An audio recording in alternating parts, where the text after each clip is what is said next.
Je veux à la suite de cela indiquer brièvement, mais clairement, en quoi consiste tout le contenu de ce saint repas.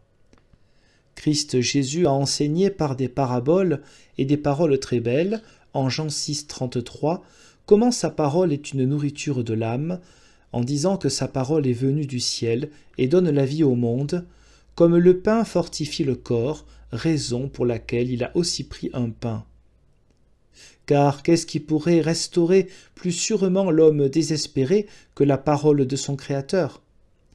Qu'est-ce qui pourrait mieux le conserver dans la santé de l'esprit et de la piété divine que la parole de Dieu dont lui-même dit que l'homme en vit? Mais quelle est la seule parole certaine et réelle, car Dieu a dit beaucoup de paroles par Christ, dans laquelle nous trouvons consolation et réconfort?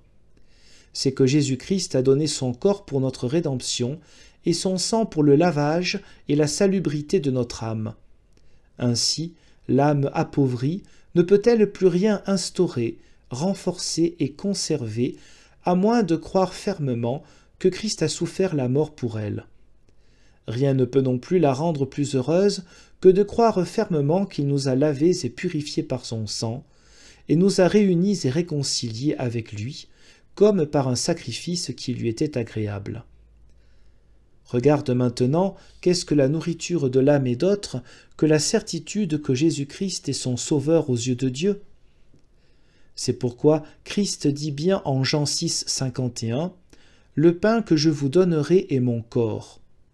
Le sens en est « Ce qui fortifie l'âme et la fait vivre, c'est l'unique parole que vous croyez que je suis votre salut et votre sacrifice rédempteur aux yeux de Dieu. Car ma chair est donnée pour que les humains vivent. » Mais pour celui que la mort de Christ fait vivre ou maintient en vie, la souffrance ou la mort de Christ sont du pain et un repas. Christ exprime aussi peu après cette idée, Jean 6, 53, 56, « En vérité, je vous le dis, si vous ne mangez pas le corps du Fils de l'homme et ne buvez pas son sang, vous n'avez pas la vie en vous. Celui qui mange mon corps et boit mon sang a la vie éternelle. »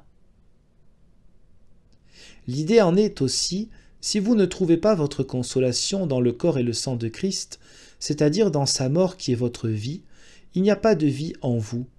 Mais si vous croyez fermement que ma chair et mon sang, mis à mort et versés, vous ont acquitté et purifié du péché, vous vivrez éternellement. Car mon corps ou chair est véritablement une nourriture, et mon sang véritablement un breuvage. Celui qui mange ainsi ma chair ou mon corps et boit mon sang demeure en moi et moi en lui. Si sa chair ou son corps a souffert la mort pour nous, et si son sang versé pour nous a rachetés, nous, pauvres pécheurs, il ne peut y avoir aucune nourriture plus forte pour l'âme de l'homme que de croire fermement cela, car c'est ainsi que sa mort et son effusion de sang deviennent une vie et une joie de l'âme.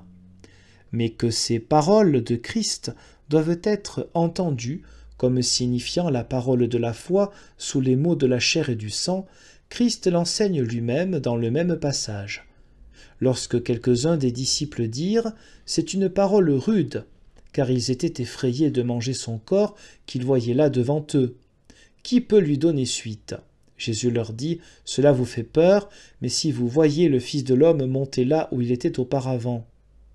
L'esprit rend vivant, la chair n'est rien. Les paroles que je vous dis sont l'esprit et sont la vie. » Jean 6, 60 à 63.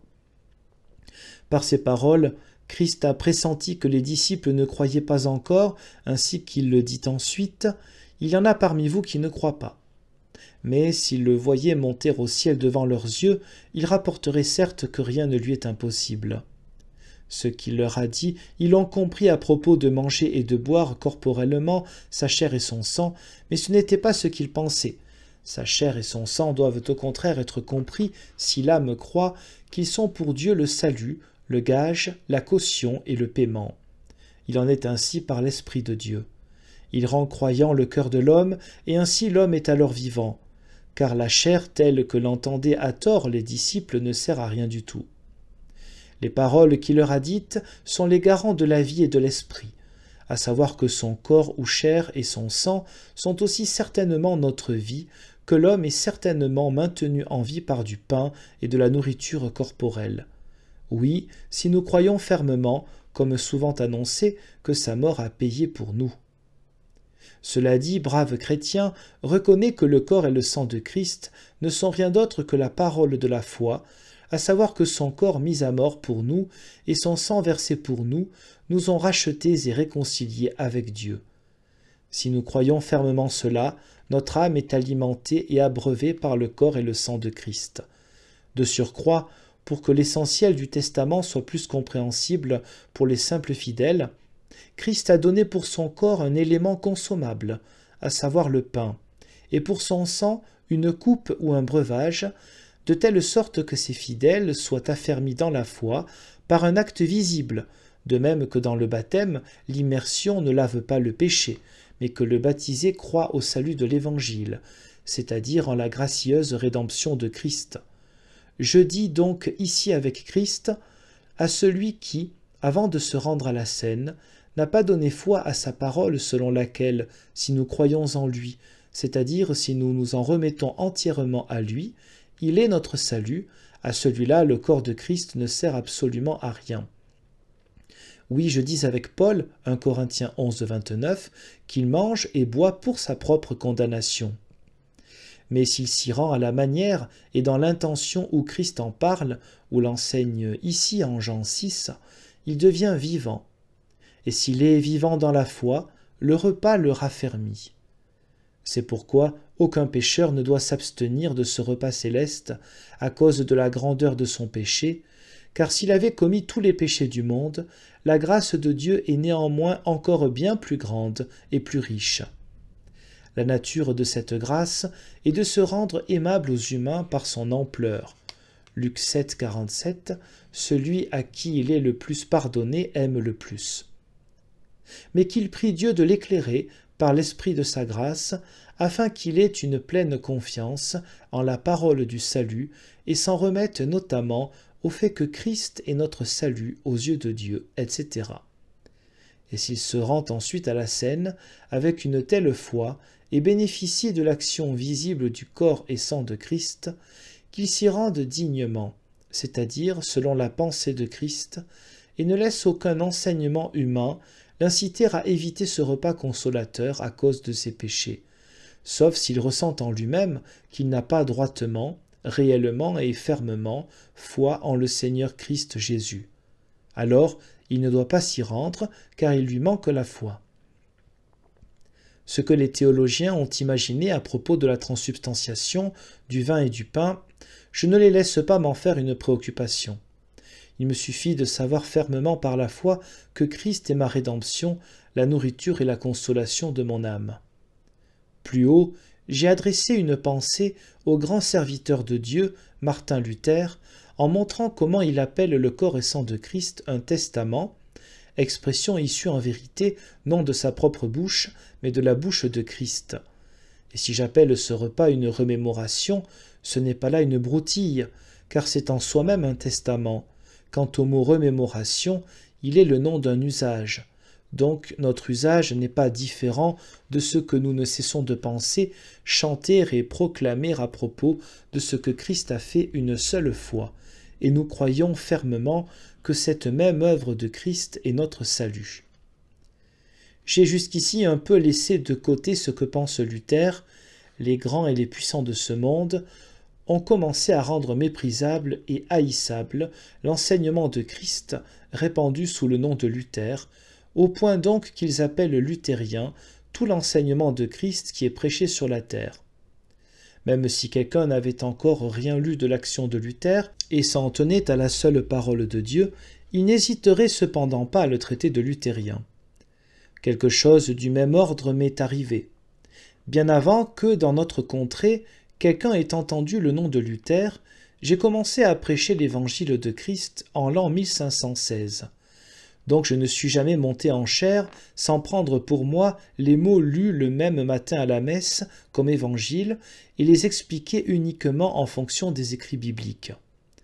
bien qu'au début de cette même période, je m'en tenais encore strictement aux anciennes doctrines comme étant les plus simples et les plus claires, bien qu'à cette époque elles m'aient déplu ainsi que s'en souvient le très respecté sieur Diebold von Geroldsek, administrateur d'Einsiedeln, car je lui ai conseillé à ce moment-là de lire assidûment Jérôme, et lui ai dit à ce propos que, Dieu voulant, personne parmi les chrétiens ne ferait plus valoir Jérôme, mais seulement l'Écriture sainte.